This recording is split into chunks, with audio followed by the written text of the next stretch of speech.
আসসালামু আলাইকুম।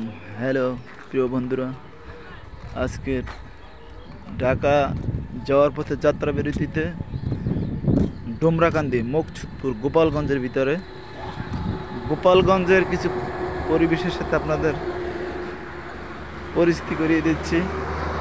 এই যে দেখুন, এখানে বরিশালের মতো নয়, উঁচু উঁচু জমি। ওই যে আপনার কুমার চাষ হচ্ছে দেখুন জমির ভিতরেই।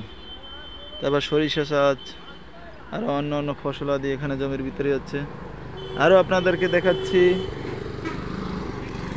আবার বলে দিচ্ছি, এটা আছে গোপালগঞ্জের ভিতরে ডোমরাকান্দি মকসুদপুর।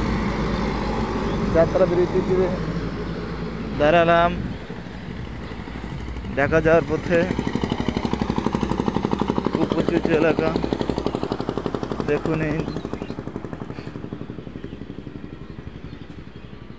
দৃশ্য মনোরম, দৃশ্য সুন্দর হচ্ছে আপনার।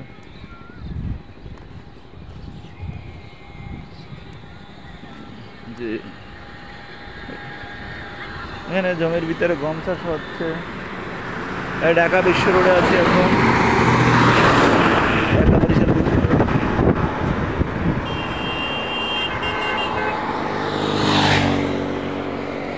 এই যে বিশ্ব হাইওয়েতে রাস্তার অপোজিটে ওখানে আপনার কিছু কিছু এলাকায় আপনার গম চাষ, কলাই চাষ। এখানে জমির ভিতরে ভিতরে অনেক তাল গাছ আছে, অনেক উঁচু এলাকাটি। যতদূর সম্ভব আপনাদেরকে ঘুরে ঘুরে দেখাবো, দেখতে থাকুন আর সাথেই থাকুন। বাংলাদেশের সৌন্দর্য উপভোগ করুন। বিশেষ করে এখন আছি গোপালগঞ্জে, আমাদের জননেত্রী শেখ হাসিনার বাপদাতার বিদ্যা সেই গোপালগঞ্জের মকসুদপুরে আছি এখন। এই গোপালগঞ্জে আমাদের বঙ্গবন্ধু জন্মেছিল। ইনশাআল্লাহ পরবর্তীতে তাও দেখানো হবে। ওই যে কৃষক নিয়ে যাচ্ছে লাল তুলে এখান থেকে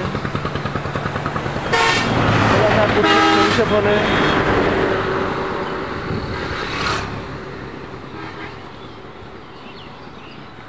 অনেক উঁচু এলাকা, তারপরে দেখুন এই রাস্তাটা অনেক উঁচু করছে, হাইওয়েটা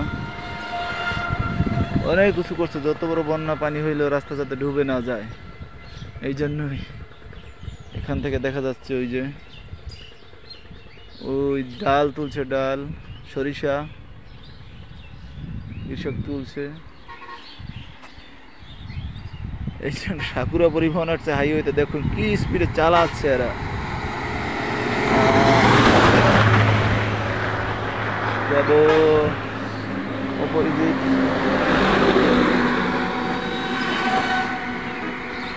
আপনাদেরকে আরো ঘুরে ঘুরে দেখাবো।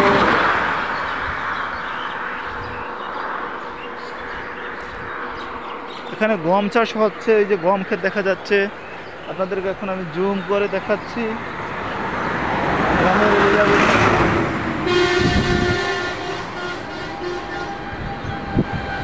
দেখতে থাকুন, সাথেই থাকুন।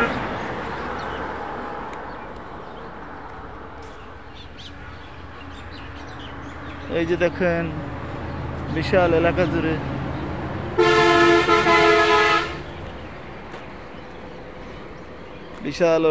বিস্তীর্ণ এলাকায় যে গম চাষ হচ্ছে, যে দেখা যাচ্ছে আপনাদেরকে দেখাচ্ছি আমি জুম করেই।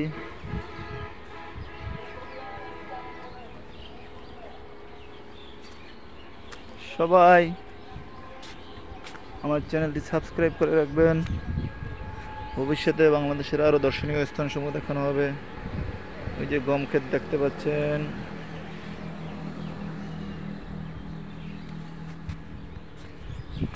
ধন্যবাদ। আর সবাই 5 ওয়াক্ত নামাজ পড়বেন। নামাজ ছাড়া কিন্তু দুনিয়ায় কোনো গতি নেই। নামাজ বেহেশতের চাবি। মুসলমান মাত্রই 5 ওয়াক্ত নামাজ পড়তে হবে। সবাইকে ধন্যবাদ। আসসালামু আলাইকুম রহমতুল্লাহি ওয়া বারাকাতুহু।